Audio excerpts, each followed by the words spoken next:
ومولانا محمدا عبده ورسوله صلى الله تعالى عليه وعلى آله وأصحابه وبارك وسلم تسليما كثيرا. أما بعد فأعوذ بالله من الشيطان الرجيم. بسم الله الرحمن الرحيم. وإذا تليت عليهم آياته زادتهم إيمانا. بارك الله لنا ولكم في القرآن العظيم ونفعنا وإياكم بالآيات والذكر الحكيم. اللهم صل على محمد وعلى آل محمد كما صليت على إبراهيم وعلى آل إبراهيم إنك حميد مجيد.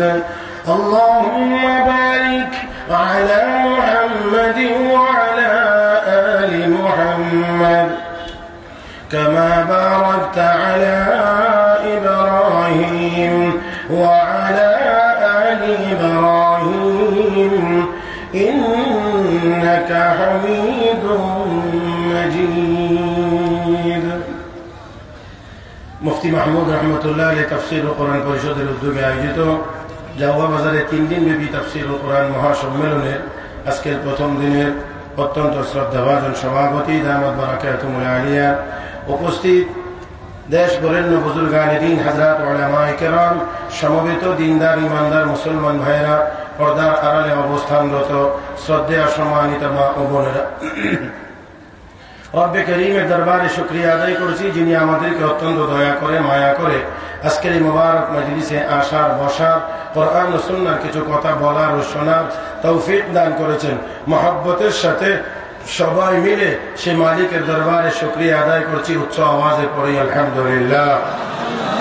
মুহতারাম হাজিরিন, দেশের শীর্ষস্থানীয় উলামায়ে কেরাম, বুজুর্গানে দ্বীন আজকে গুরুত্বপূর্ণ নসিহত আপনাদের সামনে পেশ করেছেন, যা শুনে আমল করতে পারলে নাজাতের জন্য আমার মনে হয় যথেষ্ট। তারপরেও যেহেতু আমি সকলের শেষে আপনাদের খেদমতে হাজির হওয়ার সুযোগ আল্লাহ করে দিয়েছেন, আমি যারা বসে আছেন আমি আপনাদেরকে শুধু বিনয়ের সাথে বলছি, আর কয়েক মিনিট সময় আপনারা কি ধৈর্য সহকারে বসতে রাজি আছেন? যারা দাঁড়িয়ে আছেন তাদেরকে আমি এখনো বলি নাই কিছু, যারা শুধু বসে আছেন আপনাদেরকে বলছি, যদি আরো কয়েক মিনিট বসে থাকতে রাজি থাকেন তাহলে দয়া করে বসাটাকে একটু সুন্দর করে নিতে হবে। সময় দিলাম 15 সেকেন্ড। এই 15 সেকেন্ডের মধ্যে যদি আগায়া ফাঁকা জায়গা পূরণ করে বসেন তাহলে বোঝা যাবে আপনারা বসতে রাজি আছেন। আর যদি মনে করেন যে রাজি না, তাহলে আপনারা আগাইতে হবে না, দেখি কি হয়। মাশাআল্লাহ মাশাআল্লাহ। এই যে আপনারা যারা আছেন এখানে, এই জায়গাটা অন্তত একটু ঠিক করে দেন না, আপনারা একটু মেহেরবানি করেন। মাশাআল্লাহ মাশাআল্লাহ। এইদিকে যে কয়েকজন ভাই আছেন যদি একটু সামনে এই যে দিক দিয়ে যদি একটু বসে যেতেন, হয়তো আপনাদের কষ্ট বেশি হইতো কিনা জানি না, তবে মজলিস সুন্দর হইতো। আলহামদুলিল্লাহ আলহামদুলিল্লাহ আলহামদুলিল্লাহ, অনেকটাই ঠিক হয়ে গেছে। এই যে ক্যামেরাওয়ালারা আর কত ওইছে, তো বড় বড়রা তো ক্যামেরার ভিতরে ঢুকাইছে না, আর আমারে বাদ দেন না। সবাই একটু দয়া করে আমার দিকে তাকান তো, একটু আমার দিকে তাকান। এখানে উলামায়ে কেরাম বুজুর্গানে দ্বীন আসেন, বিশেষ করে আমার অত্যন্ত শ্রদ্ধাভাজন ব্যক্তিত্ব হযরত আকতাস হযরত মাওলানা মুফতি শেখ আব্দুস সুবহান সাহেব হুজুর দামাত বারাকাতুহুল আলিয়া। আমি আমার কলবের একেবারে ভিতরের জায়গা থেকে সম্মান করি, শ্রদ্ধা করি, এবং আমি গুনাহগার হিসেবে, তবে যেহেতু সফরের হালতে আছে, দোয়া করি আল্লাহ যেন হযরতের হায়াতকে আরো লম্বা করে দেন, আল্লাহ যেন হায়াতে তৈয়বা নসিব করেন, আল্লাহ যেন দেশ ও জাতির খেদমতের জন্য কবুল করেন। আমি আপনাদের কাছ থেকে একটু একটু আওয়াজ, একটু কথা আশা করি যে একটু একটু আওয়াজ করবেন, একটু কথা বলবেন। রাজি আছেন তো ইনশাআল্লাহ? আমার বেশি লাগবে না, আমি মানুষও ছোট, মজলিস ছোট হইলেও আমার কোনো অসুবিধা নাই। বাকি যেই কয়জন থাকবেন, এই কয়জন যেন জিন্দা মানুষের মতো থাকেন, এটা হলো আমার অনুরোধ। যেই কয়জন থাকবেন সেই কয়জন জিন্দা মানুষের মতো থাকতে হবে। রাজি আছেন তো ইনশাআল্লাহ? একটু কথা বলতে কি সবাই রাজি আছেন? একটু বলেন তো দেখি সুবহানাল্লাহ, আলহামদুলিল্লাহ, লা ইলাহা ইল্লাল্লাহ, আল্লাহু আকবার। আপনারা সবাই থেকে আমার একলার আওয়াজে বড় হয়েছে। আমি চাইছিলাম যে আমার চেয়ে আপনাদের আওয়াজটা আরো বড় হবে। আল্লাহু আকবারের ভলিউম কম হইলে হয় না, কারণ এটা চায় আওয়াজটা বড় হইতে। আল্লাহু আকবার এই আওয়াজটা, এই শব্দটা চাই আওয়াজটা বড় হইতো। তো আপনারা আস্তে ছোট করে করবেন না বড় করে করবেন? মুখ খোলার, জবান খোলার সময় কি এখনো হয় নাই? আমরা মুসলমানদের প্রতিবাদী হওয়ার সময় কি এখনো আসে নাই? আর কত মুসলমান মরলে, গাজার আর কি পরিমাণ বিল্ডিং কে ধূলিসাৎ করলে, কি পরিমাণ নিরপরাধ মাসুম বাচ্চাকে হত্যা করা হলে আমাদের বিবেক জাগ্রত হবে, আমাদের চেতনা জাগ্রত হবে। হে মুসলমান, আমি বলতে চাই, আমি যেই কথা বলতে চাই, মুসলমান ফিলিস্তিনের দিকে তাকাইয়া দেখেন, বাড়িতে নিরাপদ না, হাসপাতালে নিরাপদ না, অ্যাম্বুলেন্সে নিরাপদ না, এমনকি মসজিদেও নিরাপদ না। আমরা তো 200 কোটি মুসলমান, দাবি তো করি শাহজালালের উত্তরসূরি। আমরা যদি শাহজালাল মুজাররদ ইয়ামানির যোগ্য উত্তরসূরি হতে পারতাম, একবার আল্লাহু আকবারের স্লোগান দিলে আমার তো মনে হয় বিশ্ব মানচিত্র থেকে ইসরায়েল নামের জারদ রাষ্ট্রটি একেবারে মুছে যাইত, ধূলিসাৎ হয়ে যাইত।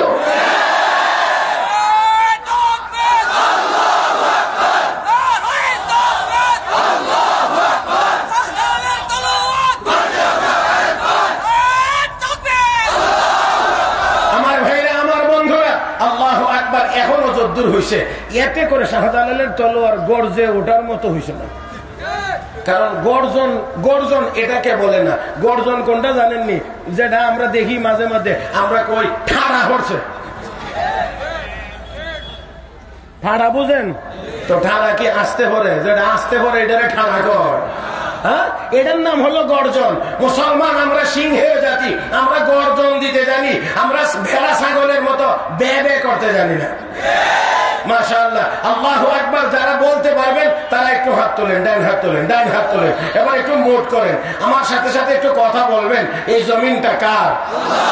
আসমানটা কার? আসমান জমিনের মাঝখানে যা আছে কার? আমরা কার? তাহলে সব যদি আল্লাহর হয়, আল্লাহর নামের স্লোগান হবে আস্তে না জোরে। রেডি? এবার হোক।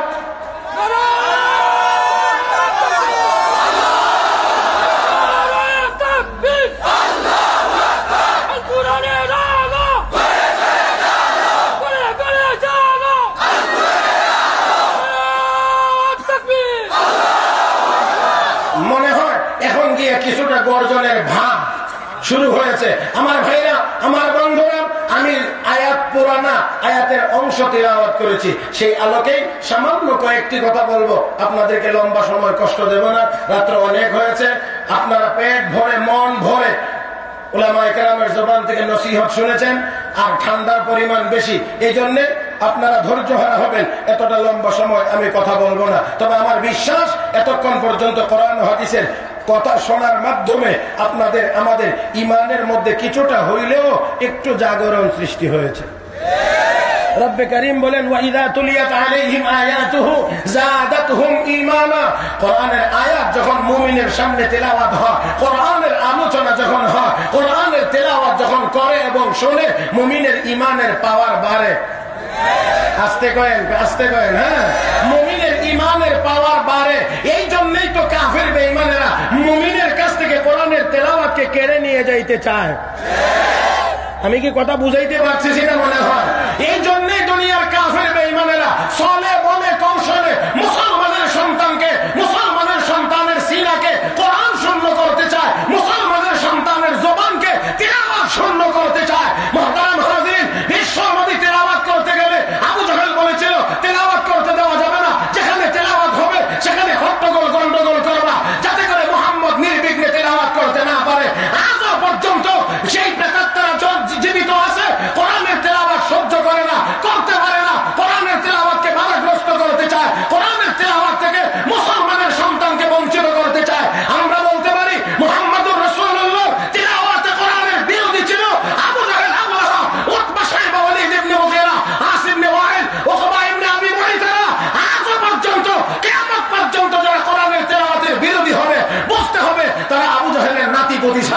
কেউ হতে পারে না।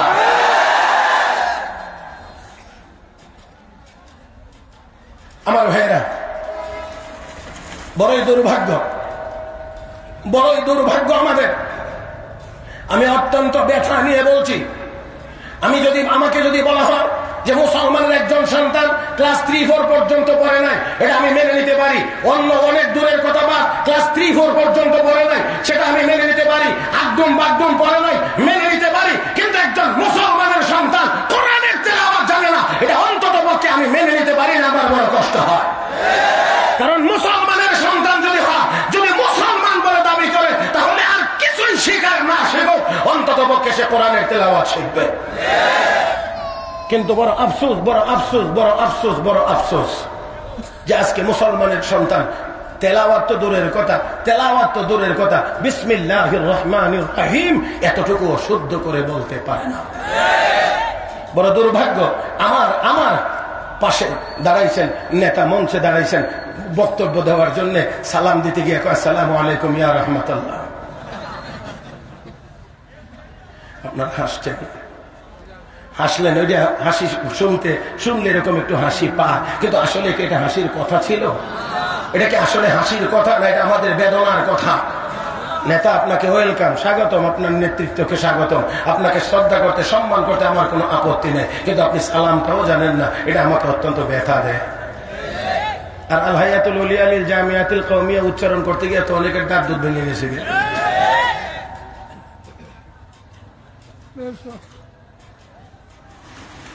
কষ্ট হবে না? 10-15 মিনিট সময় দিবেন তো এখন থেকে নিয়ে? হ্যাঁ, যারা দাঁড়িয়ে আছেন তারাও কি আমাকে এই সময়টা দিবেন ইনশাআল্লাহ? আমি খুব ভয়ে ভয়ে ছিলাম আজকে, কারণ এত বড় বড় উলামায়ে কেরাম বুজুর্গানে দিনের পরে আমার মতো ব্যক্তির বয়ানে শোনার জন্য তো আপনার এখানে বসে থাকার কথা না।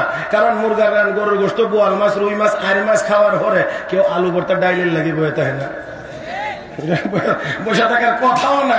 আমার ভাইয়েরা, এটা একেবারেই। তবে একটা কথা আছে, একটা কথা, খানা যদি রুচি যদি মুখে ভালো থাকে আর পেটে যদি জায়গা থাকে তো খানার সিরিয়াল লাগে না। যদি রুচি ভালো থাকে আর পেটেও যদি জায়গা থাকে তো আগে কোনটা আর পরে কোনটা এটা লাগে না, অনেক সময় চলে, কইলে অসুবিধা নেই, দেন না, কথা ঠিক না? তবে হয়তো আমার মনে হয় যে আসলে আপনাদের রুচিটা অনেক ভালো আলহামদুলিল্লাহ, আর আমার মনে হয় আপনাদের আরো চাহিদা কিছু বাকি আছে, সেই জন্য। আর না হয় আমার কথা শুনবার কথা না। মুহতারাম হাজরিন, যে সকল বুজুর্গানে দিন বয়ান করে গেছেন, আল্লাহ পাক তাদেরকে দীর্ঘ নেক হায়াত দান করুন, আরো জোরে কোন। বিশেষ করে হযরত মাওলানা মুফতি মুশতাকুন নবী কাসিমি দামাত বারাকাতুহুম, যার সাথে একসাথে আলহামদুলিল্লাহ কয়েকবার হজের সফরে আমার ওনার সাথে থাকার সুযোগ হয়েছে। সেই দিক থেকে আমাদের আন্তরিকতা অনেক অনেক অনেক অনেক ঊর্ধ্বে আলহামদুলিল্লাহ। তো ওনার মতো এত বড় শায়েখ, এত বড় ব্যক্তির বয়ানের পরে আমার বয়ান এখানে আসলে না করাটাই বেশি ভালো ছিল বলে আমি মনে করি। তারপরেও যেহেতু হুকুম হয়েছে তাই আপনাদের খেদমতে বলছিলাম, কোরআনের আয়াতের তেলাওয়াত শুনলে, কোরআনের আয়াতের তেলাওয়াত করলে ইমানের পাওয়ার কমে না বাড়ে? কমে না বাড়ে? তাহলে মুসলমানের ঘরে ঘরে আসুন, তেলাওয়াত চালু করি, তেলাওয়াত চালু করি, তেলাওয়াত চালু করি, তেলাওয়াত চালু করি। আমার ভাইয়েরা, যতই আলোচনা এখানে শুনি না কেন, যতই তাফসীর মাহফিল এখানে হোক না কেন, যদি আমাদের পাড়ায় পাড়ায়, মহল্লায় মহল্লায় মক্তবগুলোকে সচল করা না যা, ঘরের ভিতরে যদি তেলাওয়াতের অভ্যাস করা না যা, তাহলে চিল কাক শকুনেরা যেমন ভাবে উঠতে আসে, যে কোনো সময় আমাদেরকে থাবা দিবে, আমাদেরকে ছো মেরে নেওয়ার চেষ্টা করবে। যদি আমরা ঘরের ভিতরে এই অভ্যাস করতে না পারি, এই অভ্যাস যদি চালু করতে না পারি, তাহলে আমাদের ঈমান আর আমলকে ধরে রাখা অনেক কঠিন হয়ে যাবে, অনেক কঠিন হয়ে যাবে। মুহতারাম হাজরিন, কোরআনের তেলাওয়াত, কোরআনের তেলাওয়াত এমন এক জিনিস যার দ্বারা ঈমানের পাওয়ার বাড়ে। অপর দিক থেকে এটা এমন এক মজার জিনিস, যত তেলাওয়াত করে তত মজা বাড়ে, যত তেলাওয়াত হয় তত আস্তে করেন, আস্তে করেন, যত তেলাওয়াত হয় তত মজা বাড়ে। এটা দুনিয়ার অনেকে বুঝে না। এটা আমরা কোন সময় বেশি টের পাইছি? করোনার সময়। করোনার সময় খুব বেশি টের পাইছি। স্যারেরা, মাস্টারেরা, প্রফেসরেরা, কলেজ, ইউনিভার্সিটি, স্কুল বন্ধ, নার্সারি বন্ধ, কেজি বন্ধ, হাই স্কুল, প্রাইমারি স্কুল সব বন্ধ, কিন্তু আমরা মাদ্রাসা মাদ্রাসা মাদ্রাসা খোলা, বেতন ভাইবনি না হয়তো না, এই জাতীয় কোনো খবর নাই। খালি দয়া করে আমরা মাদ্রাসাটা খুললে দেন, মাদ্রাসা খুললে দেন। কথা কয় না, কথা কয় না। কারণ এই কোরআনের তিলাওয়াত করলেও মজা, করাইলেও মজা, পড়লেও মজা, পড়াইলেও মজা। এতক্ষণ তেলাওয়াত শুনছেন না? হাল আতাকা হাদিসুল গাশিয়ার তেলাওয়াত আপনারা শুনছেন না? মাশাআল্লাহ। খারাপ লাগছে না ভালো লাগছে? বেমজা না মজা? هل أتاك حديث الغاشية وجوه يومئذ خاشعة عاملة ناصبة تصلى نارا هامية تسقى من عين آنية ليس لهم طعام إلا من ضريع لا يسمن ولا يغني من جوع وجوه يومئذ ناعمة لسعيها راضية في جنة عالية لا تسمع فيها لاغية فيها عين جارية فيها سرر مرفوعة وأكواب موضوعة ونمارق مسفوفة وزرابي مبثوثة. আরেকটু জোরে কোন, আরেকটু জোরে কোন। কষ্ট দিয়ে লাইতেছি মনে হয় না, কারণ ঠান্ডা ঠান্ডা নীরবে বৈশা শুনছিলেন, এটাই ভালো আছিল। আমি কেল্লি গাইছিলাম, আপনারা একটু লাড়াচাড়া দিলাম, দিয়ে কষ্ট দিতেছি। বদদোয়া দিয়েন না কিন্তু। আর হুজুর এখানে বসে আছেন, আমার বিশ্বাস বদদোয়া হইতাম না। দোয়া ভামো ইনশাআল্লাহ, দোয়া ভামো ইনশাআল্লাহ। আপনারা দোয়া করবেন না? আমি তো আপনাদের একেবারে ফুরান হইতে হইতে আর ফুরান হইতারি না, এমন ফুরান হইছি যে মাশাআল্লাহ। যাক, এরকম একজন কাস্টমার থাকলে তো আমি ফুরান চাউল বেচতে পারবো।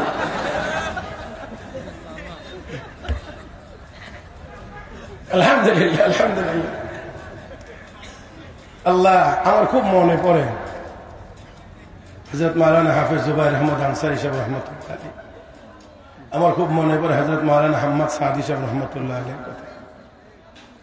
এই সাতক সুনামগঞ্জে এই দুজন ব্যক্তিকে তো বেশি পাইতাম, আপনারাও বেশি পাইতেন। হযরত মাওলানা হাম্মদ সাদি সাহেবের সাথে খুব বেশি পরিমাণে মাহফিল হইত, আসলে ভোলাও যায় না। এখনো এই সিলেটে আসলে এদিক ওদিক ঘোরাঘুরি করলে আমার চোখের সামনে তাদের চেহারাগুলো ভাসে।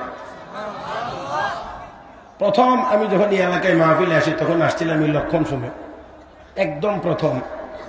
আনসারী সাহেব হুজুর আমার আগে বয়ান করেছিলেন। বয়ানের পরে যখন দেখছেন আমি উঠি, আমার দিকে তাক এইভাবে মাথা উঠে মুস্কি হাসি দিয়া, আমি আজও এই দিকে আসলেই আমার মনে পড়ে যে উনি আমার দিকে কিভাবে মুস্কি হাসি দিয়ে কিভাবে তাকাইছিলেন। তার মানে বুঝেছেন, আরে আপনি মানে এটাই বোঝানোর চেষ্টা করছেন। আল্লাহ পাক ওনাদের জান্নাতুল ফিরদাউসের আলা মাকাম নসিব করুন। মুহতারাম হাজিরিন, অনেকেই চলে গেছেন, আর এখন আলহামদুলিল্লাহ আরো অনেক বড় বড় উলামায়ে কেরাম আসতেছেন। তাদের হায়াতেও যেন আল্লাহ বরকত দান করেন। আর আমি আপনাদের দোয়ার মুহতাজ। ওয়াজের বয়স বেশি হয়েছে না, বয়স কম, তারপর আলহামদুলিল্লাহ ওয়াজের বয়স 31 বছর হয়েছে। আলহামদুলিল্লাহ এই 31 বছরের মধ্যে হিসাব করে দেখছি 28 বছর যাবৎ সিলেট সুনামগঞ্জে আলহামদুলিল্লাহ ওয়াজ করি। মাত্র 28 বছর, বেশি হয়েছে না। তো এই জন্যে আমার এমন একটু চিন্তাই লাগে আসলে ওয়াজ করতে গিয়ে, কারণ এমন ওয়াজ কি আর আছে যেটা আমি করছি না, আর আমার জানাই আছে বা কদ্দুর। তারপরে আলহামদুলিল্লাহ আপনারা মহব্বত করেন, শোনেন। এই জন্য দোয়া করি আল্লাহ আপনাদেরকে হাসরের দিন আল্লাহর আরশের নিচে যেন সবাইকে জায়গা দান করেন। মুহতারাম হাজিরিন, আমি বলছিলাম যে কোরআনের তেলাওয়াত এমন এক জিনিস যেটা করলে ইমানের পাওয়ার বাড়ে, ইমানের পাওয়ার বাড়ে। যেই কোরআনের তেলাওয়াত যত বেশি করে মজা তত। আমি বেশি কথা বলবো না, একটা ঘটনা আপনাদেরকে আজকে শোনাইতে চাই। এটা যদি শুনে থাকেন তো আবার শুনবেন, না শুনে থাকলে এখন শুনবেন। যদি আগে শুনেও থাকি, অনেক কত ওয়াজিতে আমরা বারবার শুনি, বারবার শুনি। আলহামদুলিল্লাহ। তাহলে আসুন, হযরত আব্দুল্লাহ ইবনুল মুবারক রাহমাতুল্লাহি আলাইহি জগৎ বিখ্যাত মুহাদ্দিস, জগৎ বিখ্যাত মুহাদ্দিস, ফকিহ, মুফাসসির, আল্লাহর ওলি, এত মহান, এত বড় ব্যক্তিত্ব হযরত আব্দুল্লাহ ইবনুল মুবারক রাহমাতুল্লাহি আলাইহি। 118 হিজরিতে তার জন্ম, 181 হিজরিতে তার ইন্তেকাল। সে হযরত আব্দুল্লাহ ইবনুল মুবারক রাহমাতুল্লাহ আলাইহি জীবনের প্রাথমিক অবস্থা উনি ছিলেন গায়ক, ছিলেন অন্য জগতে। আমি এখন এটা বলতেও একটু দ্বিধা লাগে। একটা সময় ওনার নেশার জগতের সাথে ওনার সম্পর্ক ছিল। মদ পান করতেন, দোতারা তিনতারা বাজায় গান গাইতেন। সেই ব্যক্তিটা আব্দুল্লাহ ইবনুল মুবারক। আল্লাহ রাব্বুল আলামিনের ইচ্ছা হলো যে তাকে এই জায়গা থেকে বের করে তাকে উঁচা মাকাম দান করবেন। এই জন্য যে দোতারার তার দিয়ে বাজনার আওয়াজ বের হইতো, একদিন ওই দোতারার তার দিয়ে মহান আল্লাহ কোরআনের তেলাওয়াতের আওয়াজ বের করে দিয়েছেন। আলাম ইয়ানি লিল্লাযীনা আমানু আন তাখশা কুলুবুহুম লিযিকরিল্লাহ। হে মুমিন, হে ঈমানদার, আল্লাহর আযাবের কথা স্মরণ করে কি মনটা নরম করার সময় এখনো আসে নাই? অর্ধমাতাল অবস্থায় জবাব দিয়েছিলেন, বালা ইয়া রাব্বি কাদ আন, বালা ইয়া রাব্বি কাদ আন, বালা ইয়া রাব্বি কাদ আন। হ্যাঁ প্রভু গো, সময় এসেছে, হ্যাঁ এসেছে, হ্যাঁ এসেছে। আল্লাহর দরবারে কান্নাকাটি শুরু করেছেন, তওবা করেছেন, দ্বীন ইলম শিখবার জন্য চলে গিয়েছেন। এই ব্যক্তিটাকেই মহান আল্লাহ জগৎ বিখ্যাত মুহাদ্দিস বানায়া দিয়েছেন। ইমাম আযম আবু হানিফা আন-নু'মান রাহিমাহুল্লাহর ছাত্র আল্লাহ বানায়া দিয়েছেন। আরেকটু জোরে কর আমার ভাইরা, ইমাম আযম আবু হানিফার ছাত্র হওয়া এটা সোজা কথা না, সোজা কথা না। আগের দিনে কে বড় আলেম, কে বড় আলেম এটা মাপাই হইতো ওনার উস্তাদকে, ওনার ছাত্রকে। আগের দিনে মাপাই হয়তো যে উনি কত বড় আলেম, ওনার উস্তাদকে কমক, ওনার ছাত্রকে কমক, এর মাধ্যমে মাপা হয়তো উনি কেমন পর্যায়ে। তো ইমাম আযম আবু হানিফা রাহমাতুল্লাহি আলাইহি, আপনারা বুঝেন না, হযরত ইমাম আযম আবু হানিফা আন-নু'মান মদিনা শরীফ গেছেন ইমাম মালিক রাহমাতুল্লাহি আলাইহির সাথে সাক্ষাতের জন্য। তো ইমাম মালিকের সাথে সাক্ষাৎ করতে গেলে ইমাম মালিক জিজ্ঞেস করেন, মিনাইনা আনতা, কোথায় থেকে এসেছেন? কমিনাল কুফা, কুফা থেকে এসেছে। ইমাম আবু হানিফাকে ইমাম মালিক একটু খুশা বললেন আর কি, আল কুফি লা ইউফি। কুফার মানুষ কথা দিয়ে কথা রাখে না। হযরত ইমাম হুসাইনকে চিঠি দিয়ে নিয়ে ময়দানে একা ছেড়ে দিয়ে সব পালাইছে, নির্মম ভাবে তাকে শাহাদাত বরণ করতে হয়েছে। খোসাটা মারছেন সেই জায়গা, আল কুফি লা ইউফি। ইমাম আযম আবু হানিফা ছেড়ে দেওয়ার তো ব্যক্তি না, সাথে সাথে বলেন, ওয়া মিম্মান হাওলাকুম মিনাল আ'রাবি মুনাফিকুন ওয়া মিন আহলিল মাদিনা, ওয়া মিম্মান হাওলাকুম মিনাল আ'রাবি মুনাফিকুন ওয়া মিন আহলিল মাদিনা। ওদূর পর্যন্ত যখন গেছেন, এমনি ইমাম মালিক বলতে আছেন, ইন্নী আযুন্নু আন্নাকা আবু হানিফা, আমার মনে হয় তুমি আবু হানিফা। আল্লাহু আকবার। এটা বড়রা যেমন আল্লাহ তাদেরকে দিয়েছে তেমন। হযরত শাহ আব্দুল আজিজ মুহাদ্দিস দেহলভী রাহমাতুল্লাহ আলাইহিকে এক হিন্দু গিয়ে জিজ্ঞেস করেন, হযরত আপনারা যে আল্লাহ আল্লাহ জপেন, আল্লাহ হিন্দু না মুসলমান? আল্লাহ আল্লাহ বলেন, আল্লাহ হিন্দু না মুসলমান? হযরত শাহ সাহেব রাহমাতুল্লাহ আলাইহি বুঝা যায় তো আল্লাহ মুসলমান। কেমনে বুঝছেন? আল্লাহ কোরআনে বলছেন, ইন্নাল্লাহা ইয়া'মুরুকুম আন তাযবাহু বাকারা, আল্লাহ বলছেন তোমরা গাভী জবাই করো। তো আল্লাহ যদি মুসলমান না হতেন তাহলে তো গাভী জবাইয়ের কথা বলতেন না।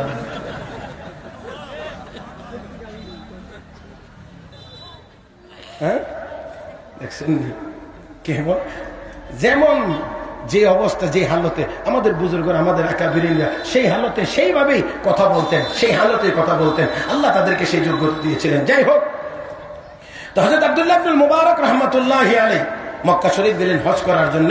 হজ করার পরে চিন্তা করলেন মক্কাটা একটু ঘুরে দেখি, মক্কা শরীফটা একটু ঘুরে দেখবো। সেই জন্য ঘুরতে ঘুরতে ঘুরতে ঘুরতে এক জায়গায় গিয়ে দেখলেন, এক জায়গায় একখানে একজন মহিলা খুব নিজেকে ঢেকে পর্দা সহকারে ওড়না দিয়ে শরীরটাকে এমন ভাবে ঢেকে বসে আছেন, বোঝা যায় অদূরে যে একজন মহিলা, কিন্তু এর বাহিরে আর কিছুই বোঝা যায় না। আগের দিনে এমনই ছিল, কাপড় ছোট হইলেও মহিলারা এই কাপড় দিয়ে নিজেদেরকে ঢেকে রাখতে পারতেন। আর এখন কাপড় যত বড় হয়, ফেট ফিট তত বেশি খোলা হয়। শাড়ি লম্বা হইতে 8 থেকে 16 হাত হইছে, কিন্তু ফেটও খোলা, পিঠও খোলা। হায়, কোথায় গেছি আমরা? আল্লাহ আমাদের সবাইকে বোঝার তৌফিক দান করুন।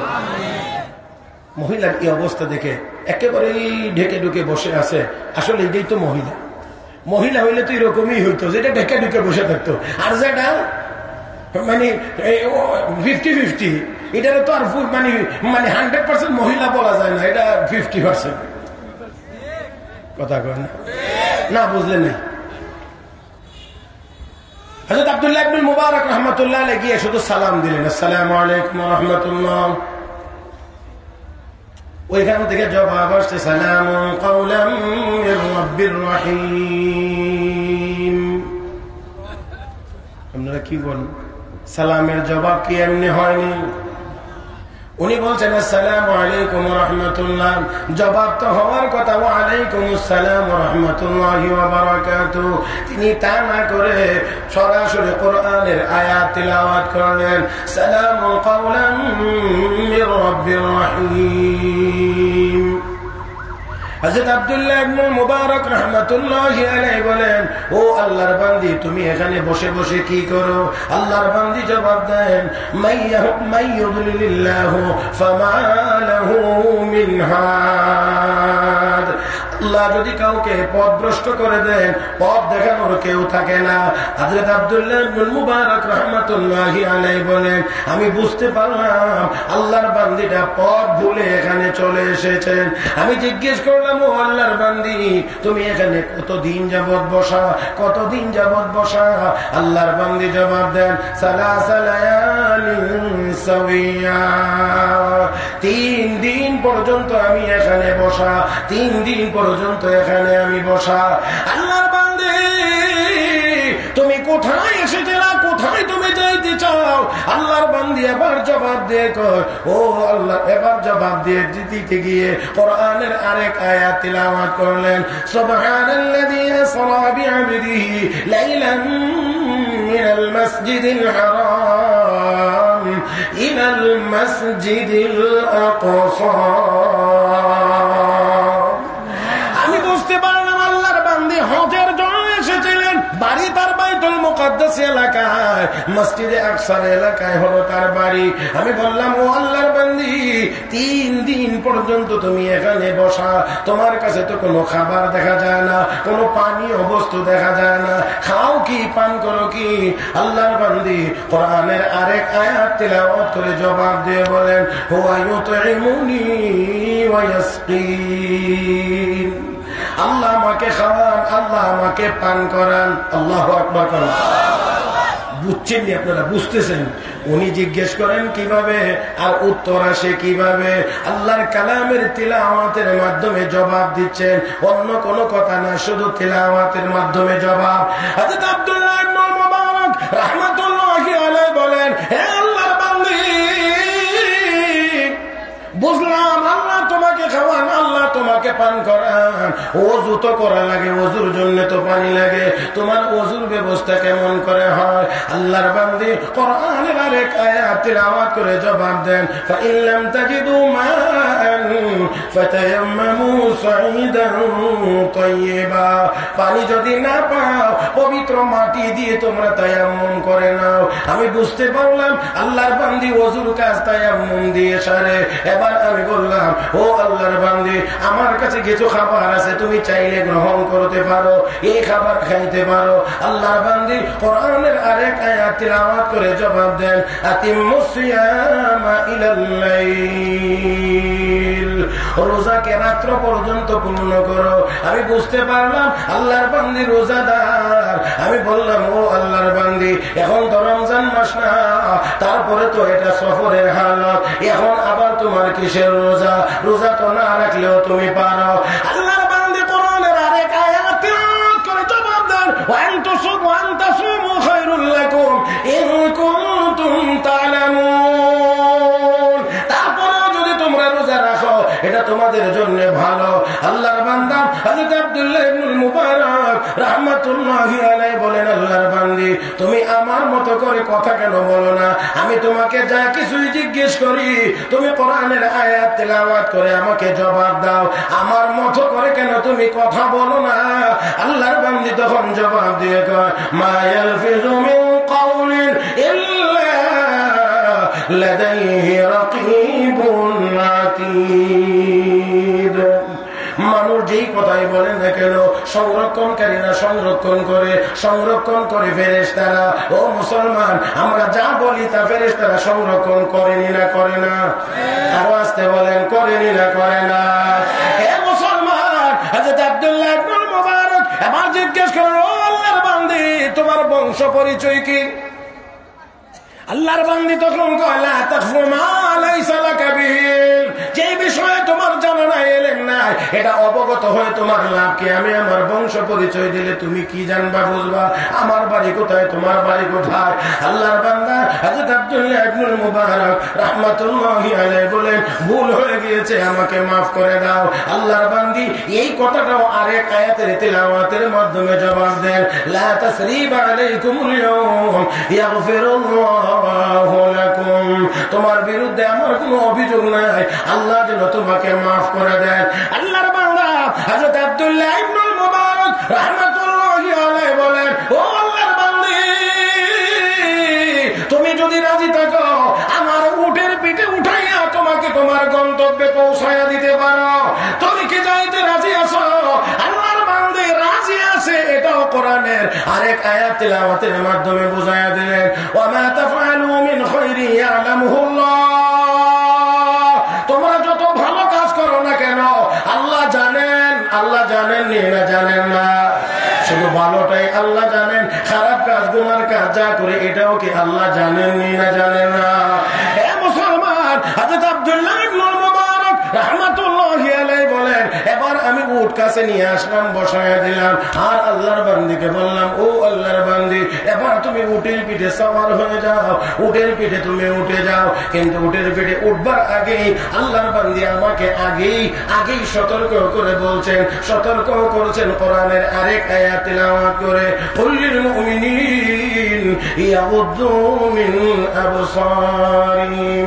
নবী গো, আপনি আপনার পুরুষ উম্মতদেরকে বলে দিন তারা যেন দৃষ্টিকে নিচের দিকে রাখে। তার মানে আমাকে বুঝাইয়া দিয়েছেন আমি যেন তার দিকে না তাকাই, অন্যদিকে যেন দৃষ্টিটা নিচের দিকে রাখি। আমি নিচের দিকে তাকাইলাম, এবার উটের পেটে সওয়ার হইতে গিয়ে উট মেজাজ গরম করে একটু দৌড় মারছে। আল্লাহর বান্দীটা পরে একটু ব্যথা পেয়েছে, কাপড়টা একটু ছিঁড়ে গিয়েছে। আমি বললাম আপনি একটু অপেক্ষা করেন। হায় হায়, উঠে এটা কি কাজ করলো? আপনি একটু কষ্ট পেয়েছেন, মাফ করে দিবেন। আল্লাহর বান্দী কোরআনের আরেক আয়াত তিলাওয়াত করে জবাব দেন, মা আসাবা মিন মুসিবাতিন ফাবিমা কাসাবাত আইদিকুম। তোমরা যে বিপদে আপদে পড়ো এটা তোমাদের হাতের কামাই। আমি বললাম, আল্লাহর বান্দী একটু সময় অপেক্ষা করেন, আমি ওটাকে আবার নিয়ে আসছি, শক্ত করে বেঁধে দেব। এবার আমি উট নিয়ে আসলাম, শক্ত করে বেঁধে দিলাম, বসায়া দিলাম। আল্লাহর বান্দী উটের পিঠে সওয়ার হইলেন, আমিও হইলাম। উট এবার দাঁড়াইলে আল্লাহর বান্দী এবার তিলাওয়াত করেছেন, দোয়া পড়েছেন, সুবহানাল্লাযী সাখখারা লানা হাযা ওয়া মা কুন্না লাহু মুকরিনিন ওয়া ইন্না ইলা রাব্বিনা লামুনকালিবুন। দোয়া পড়ছে, আমি এবার উট চালাইতে শুরু করলাম। উট চালাইতে গিয়ে আমি জোরে জোরে চিক মারি, জোরে জোরে চিক দিলে উট দ্রুত গতিতে চলে, আর অত্যন্ত দ্রুত গতিতে চালাইলাম, জোরে জোরে চিক মারি। আল্লাহর বান্দী আমাকে পিছন থেকে সতর্ক করতে গিয়ে কোরআনের এক আয়াত তিলাওয়াত করেন, ওয়াকসিদ ফি মাশিক ওয়াগদুদ মিন সাওতিক ইন্না আনকারাল আসওয়াতি লাসাউতুল হামীর। আল্লাহু আকবার। واقصد في مشيك واغضض من صوتك إن أنكر الأصوات لصوت الحمير। গতি কমাও, এত বড় বড় চিৎকার করবে না, কারণ এত বড় বড় চিৎকার এটা গাদার আওয়াজ, আর নিকৃষ্ট আওয়াজ হলো গাদার আওয়াজ, বড় কর্কশ আওয়াজ। আল্লাহর বান্দা হযরত আব্দুল্লাহ ইবনুল মুবারক রাহমাতুল্লাহি আলাইহি বলেন, এবার আমি চিৎ বন্ধ করলাম, গতিও কমায়া দিলাম, এবার স্বাভাবিক গতিতে চলছে। তবে আমি গুনগুন করে শের পড়তে আসি, কবিতা পড়তে আসি। এমনি আল্লাহর বান্দী আমাকে পিছন দিক থেকে লক্ষ্য করে বলছেন, সতর্ক করে বলছেন, ফাকরাউ মা তায়াসসারা মিনাল কুরআন। কবিতা পড়ে কি লাভ? কবিতার মধ্যে তো কোনো সওয়াব নাই। কোরআন যা জানো সেখান থেকে একটু তিলাওয়াত করো। আমি বড় আশ্চর্য হইলাম, আর আল্লাহর বান্দাকে লক্ষ্য করে বললাম, হে আল্লাহর বান্দী, তুমি তো বড় নেককার, বড় পুণ্যবতী মহিলা, বড় সৌভাগ্যবান মহিলা। আল্লাহর বান্দী প্রতিক্রিয়া ব্যক্ত করে বলেন, ওয়া মা ইয়াযাক্কারু ইল্লা উলুল আলবাব। কেবল জ্ঞানবান বুদ্ধি বুদ্ধিমান যারা তারা এটা থেকে নসিহত গ্রহণ করে। ও মুসলমান, আমি এবার নিয়ত করলাম, আমি আবার জিজ্ঞেস করলাম, ও আল্লাহর বান্দি, তোমার কোন স্বামী আছে কি? আল্লাহর বান্দি কোরআনের আরেক আয়াতের তিলাওয়াতের মাধ্যমে আমাকে জবাব দেন, লা তাসআলু আন আশিয়া ইন তুবদা লাকুম তাসুকুম। এমন বিষয় প্রশ্ন করিও না যা জানলে তোমাদের অমঙ্গল হবে।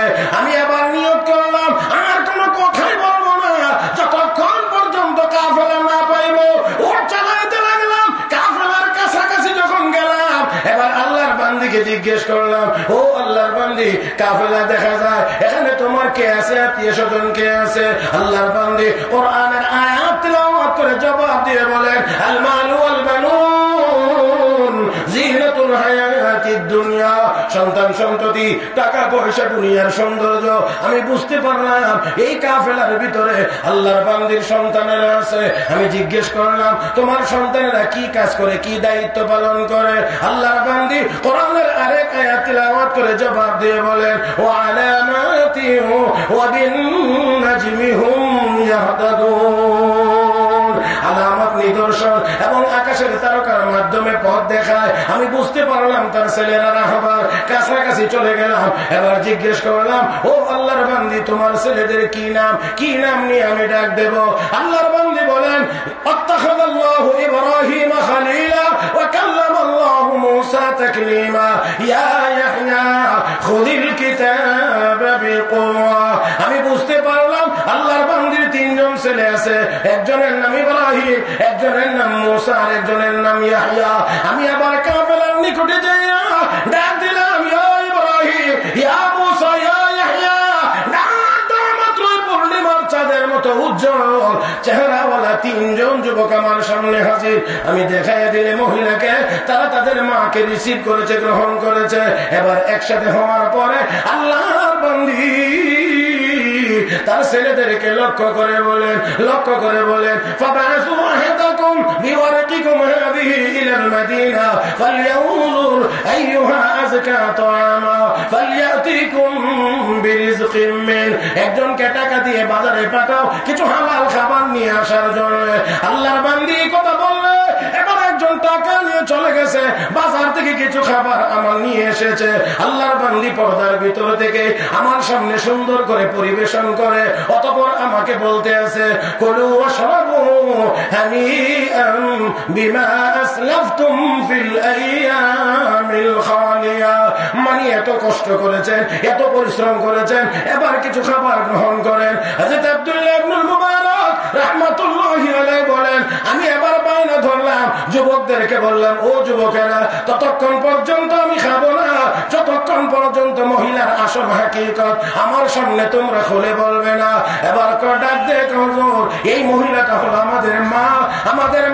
যে দিন থেকে শুনতে পেরেছেন মানুষ যেই কথা বলে সেই কথাই লিপিবদ্ধ হয়, সওয়াবের কথা বললে সওয়াব আকারে লিপিবদ্ধ হয়, গুনার কথা বললে গুনাহ আকারে লিপিবদ্ধ হয়। ওই দিন থেকে আমাদের মা আজ পর্যন্ত 40 বছরের ভিতরে আল্লাহর কোরআনের আয়াত ছাড়া আর কোনো কথা বলেন না।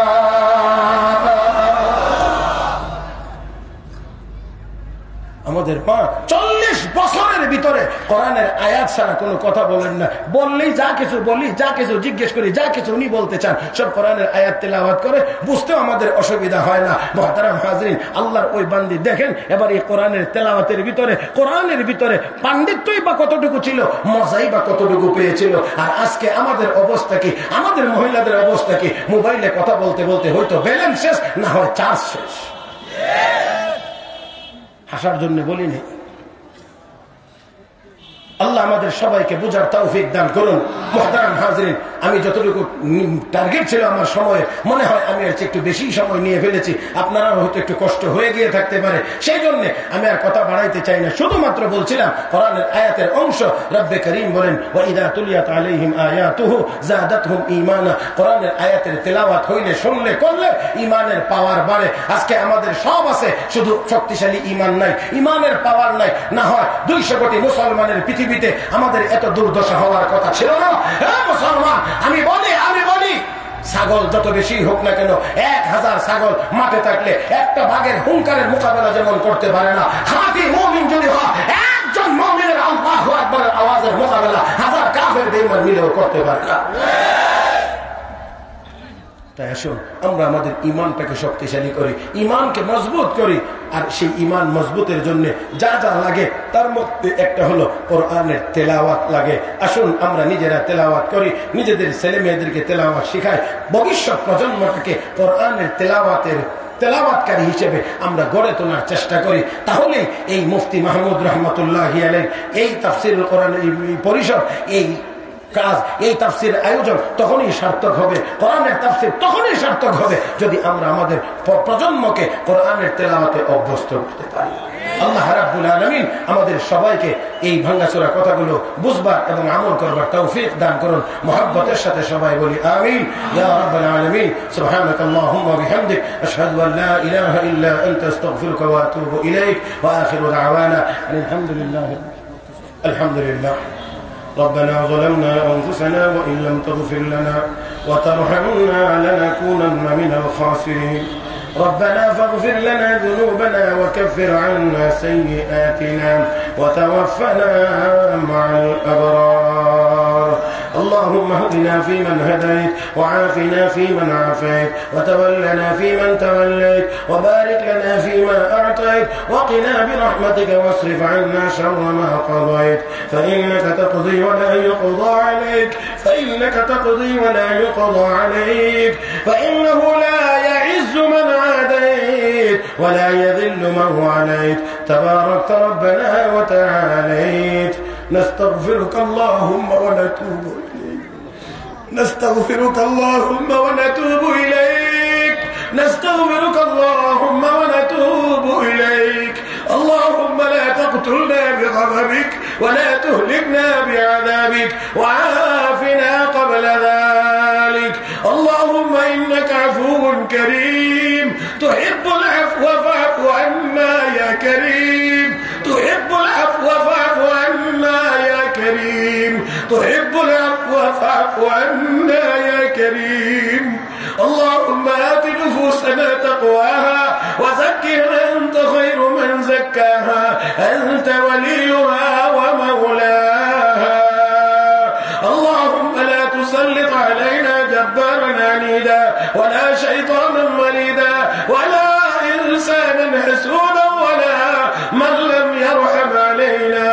اللهم زدنا ولا تنقصنا وأكرمنا ولا تهنا وأعطنا ولا تحرمنا وآثرنا ولا توصر علينا.